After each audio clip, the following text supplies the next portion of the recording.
Bismillahirrahmanirrahim. Assalamualaikum warahmatullahi wabarakatuh. Saya Ibu Rohimah. Di sini saya akan menjelaskan tentang mukjizat dan kejadian luar biasa lainnya. Kompetensi dasar pengetahuan dan keterampilan yang akan dicapai. Yang pertama, kompetensi dasar pengetahuan yaitu 3.2 menganalisis pengertian, contoh dan hikmah mukjizat serta kejadian luar biasa lainnya, karomah, maunah dan irhas. Yang kedua, kompetensi dasar keterampilan yaitu 4.2 mengkomunikasikan contoh kisah tentang adanya mukjizat dan hikmah mukjizat serta kejadian luar biasa lainnya, karomah, maunah dan irhas. Adapun peta konsep. Peta konsepnya di sini yang akan dibahas. Yang pertama, pengertian mukjizat karomah, irhas dan maunah.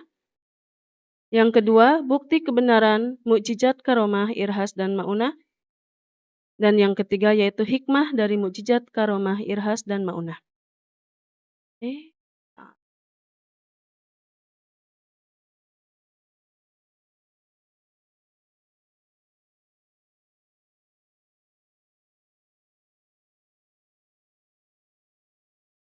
Oke, langsung ke pengertian saja.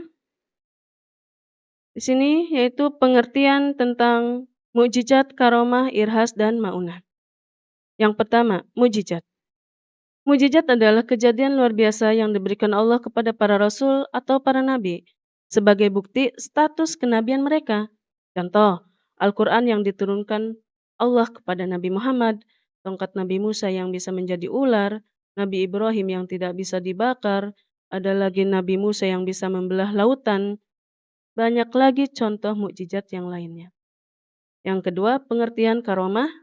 Karomah adalah kejadian luar biasa yang dianugerahkan Allah kepada seseorang yang soleh dan taat kepadanya. Contoh, kisah Siti Maryam yang selalu ada makanan di sisinya yang diberikan Allah melalui malaikat Jibril. Contoh lagi, kisah Ashabul Kahfi. Mereka hidup di dalam gua selama ratusan tahun tetapi sehat walafiat. Pengertian irhas. Irhas yaitu kejadian luar biasa yang diberikan Allah kepada calon nabi.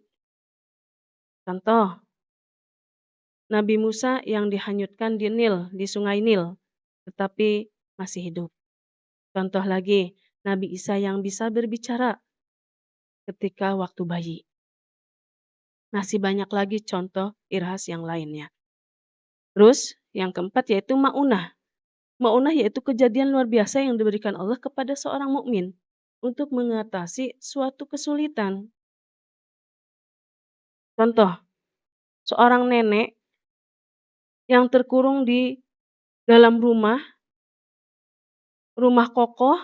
Nah, dengan izin Allah, nenek tersebut bisa membobol tembok yang kokoh tersebut sehingga nenek tersebut bisa selamat dari kebakaran tersebut. Nah, di sini perbedaan mukjizat, karomah, irhas dan maunah. Perbedaannya ya, di sini mukjizat yaitu diberikan kepada nabi atau rasul. Karom, karomah, karomah itu diberikan kepada wali Allah, wali Allah ya. Terus irhas, irhas itu diberikan kepada calon nabi.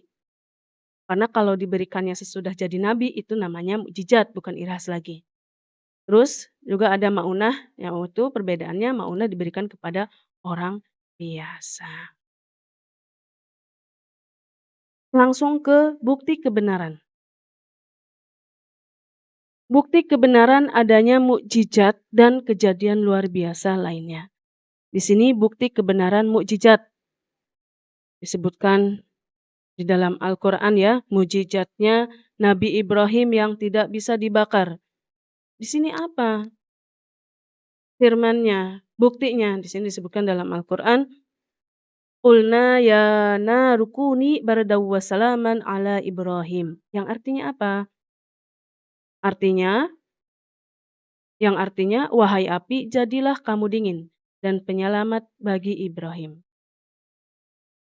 Ada lagi bukti kebenaran mukjizatnya Nabi Musa yang bisa membelah lautan dan juga bisa menjadikan tokatnya menjadi ular. Di sini disebutkan walaqad arsalna Musa biayatina ila fir'auna wa malaihi faqala inni rasul rabbil alamin, yang artinya, dan sungguh kami telah mengutus Musa dengan membawa mukjizat-mukjizat kami kepada Fir'aun dan pemuka-pemuka kaumnya. Maka dia, Musa berkata, sesungguhnya aku adalah utusan dari Tuhan seluruh alam. Terus di sini ada bukti kebenaran mukjizatnya Nabi Muhammad, yaitu Al-Quran. Yang disebutkan dalam Al-Quran, Ya ayyuhan nasu qad ja'akum burhanum min rabbikum wa anzalna ilaikum nuram mubina. Yang artinya, wahai manusia, sesungguhnya telah sampai kepadamu bukti kebenaran dari Tuhanmu, yaitu Muhammad dengan mukjizatnya. Dan telah kami turunkan kepadamu cahaya yang terang benderang, yaitu apa? Al-Quran. Nah, terus langsung ke hikmah. Hikmah dari mukjizat, langsung hikmah dari mukjizat karomah, irhas, dan maunah. Ini diantaranya hikmahnya ya, melemahkan dan mengalahkan alasan, usaha, dan tipus daya orang-orang yang menentang dakwah Rasul Allah Subhanahu wa Ta'ala. Hikmah yang kedua, bagi yang telah terpercaya kepada kenabian, maka mukjizat akan berfungsi untuk memperkuat iman serta menambah keyakinan akan kekuasaan Allah Subhanahu wa Ta'ala. Hikmah yang ketiga yaitu membuktikan kebenaran Rasul yang diutus Allah dan ajaran-ajarannya. Hikmah selanjutnya mempertebal iman kita kepada Allah Subhanahu wa Ta'ala. Terus hikmah selanjutnya lagi mendekatkan diri kepada Allah Subhanahu wa Ta'ala.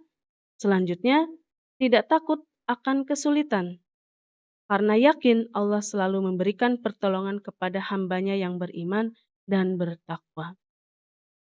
Selanjutnya yaitu sebagai bukti kebenaran Rasul yang diutus bahwa ajaran dan pengangkatan diri seorang Rasul adalah benar dari Allah.